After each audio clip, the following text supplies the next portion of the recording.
Sorcerers, witches, demonic entities, the thing that they mainly have in common is that they are all in the business of not wanting you to realize and recognize your true spiritual power. When we are dealing with entities especially, these negative entities are not bound to time and space. They can traverse past, present, future.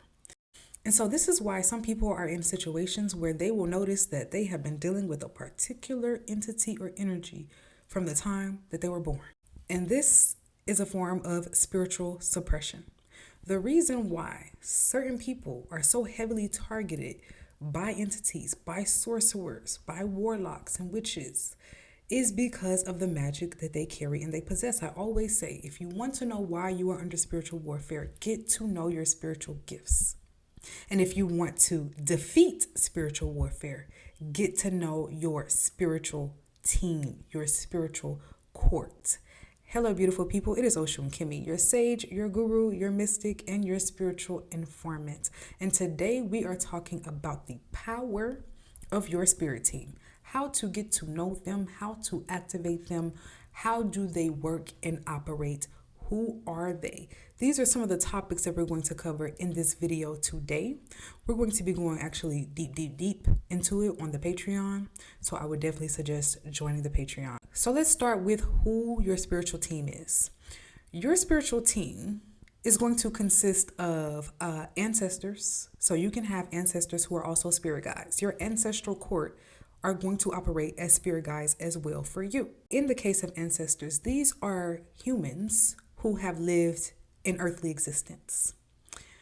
Then there are spirit guides who are also humans who have lived in earthly existence, but may not be related to you whatsoever. So you can have spirit guides from many different cultures and etc.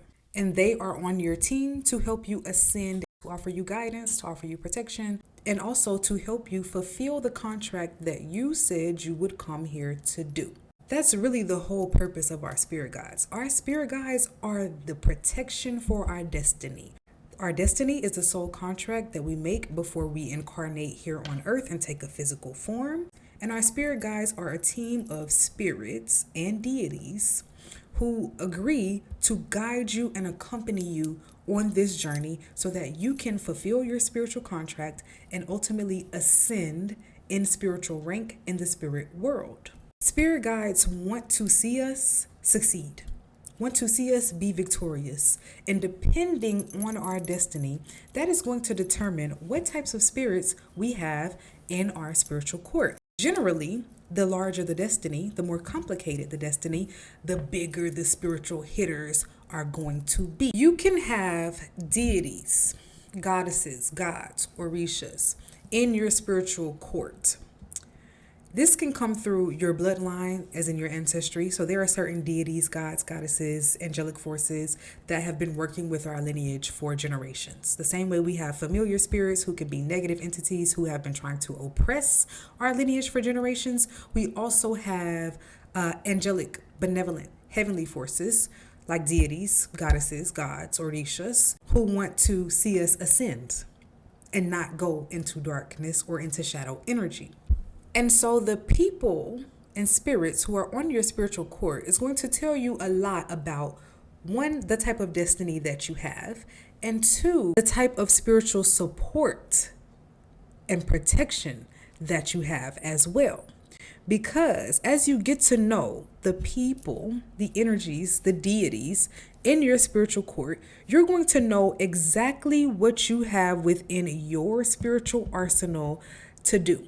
And so anytime that we are utilizing our own magic, we're doing candle work, we're doing protection baths, etc., we should be relying on the energies of our spiritual court to guide us and show us exactly how we do that and exactly which one of our spirits is going to help us fulfill this spiritual task. So for instance, let's say that you have a natural knack for herbs or a natural knack for incantations or a natural knack for drawing sigils, then this most likely means that there is a spirit in your spiritual court who is already directly communicating with you. And so if you are watching this video and fearing that you don't know how to communicate with your spirit team, chances are you are already communicating with them. You're just not fully aware of the communication because they can communicate with us in ways that are telepathic. So thoughts that we think are our own are actually our spirit guides. That voice in our head that tells us, go wash with this, or go get some river water, or collect some rainwater, or get this crystal, or use this herb, or detox from this food. That is your spirit team. If you want to know who is on your spiritual team or what types of spirits make up your spiritual court, begin to pay more attention to, number one, your dreams. You will often receive spiritual communication from your guides in your dream state. You can also begin to pay attention to what pops up on your timeline, because my spirits will put something or someone on my timeline in a heartbeat. So pay attention, because yes, spirits can operate through social media, through the internet. That energy of wireless or Wi-Fi, spirits be all up and through that. It's the same energy. It's the same ethereal energy as spirit itself. I would also suggest paying attention to any books that are calling to you, any type of deity, god, or goddess that keeps reappearing in your life. Like you keep seeing pictures of them, or you keep hearing their name, or videos about them are popping up, then that is your sign that that deity is trying to communicate with you and get your attention. So if you want to know who is on your spiritual court, just start asking them to reveal themselves to you, and then also to start paying attention to the signs that you receive from that point on. You can have guides in your energy who are non-human, who have never had a human form. These can be animal guides. These can be primordial spirits and energies, also known as elemental energies. So for the West African tradition, Orishas would be considered elemental energies because they all reside over a particular element of nature. But these types of spirits exist in many other cultures as well. So any type of energy that is said to rule over the sun or the earth or the moon can be a part of your spiritual court. When it comes to getting to know your spirit guides, I would say be careful of trickster energies and of energies who want to deceive you. I always say pay attention to how your heart and your gut feels when you are communicating with a certain energy. Do you trust them? Do they seem honest? And you can always ask them, how do you come? Are you coming in love, light, and truth? But as you start to get to know your spiritual team, that is where I recommend having a notebook. You need to have you a notebook of who your spirit guides are, so that when certain things pop off spiritually, you will go directly to a member of your spiritual team. We should not be saying general prayers, and we don't know who we are directing those prayers to. We should not be doing any spiritual workings like candle magic or return to senders without some type of idea of what spirit in my spiritual court is going to be helping me send this energy back, or do a protection spell, or do candle magic, etc. As you get to know your spiritual team, you will know what types of workings, what types of magical or spiritual workings resonate more with who you are and what your spiritual gifts are. And knowing your spiritual energy, your spiritual DNA, your spiritual core is very important, because that's going to determine the type of magic you should be doing. Every single form of magic is not for everybody.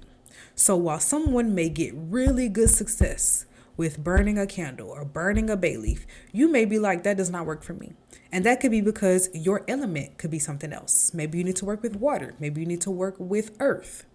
Or maybe you are not tapped in enough to your own ashe, your own chi, your own magic to actually know how to work the energy of the spell. So this is why we work on our foundations.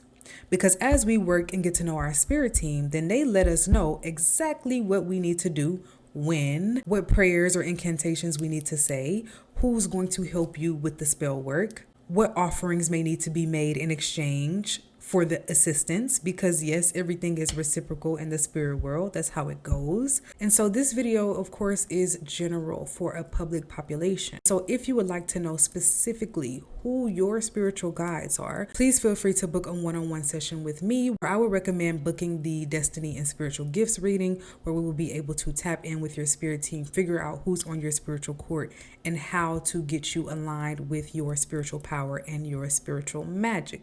Of course, since we're going to be going deeper into this topic on Patreon, and we'll actually be learning to work with our spirit guides, learning how to work our magic, I would definitely recommend joining the Patreon for people who are ready and willing right now to put in the work to take their spiritual practices to the next level.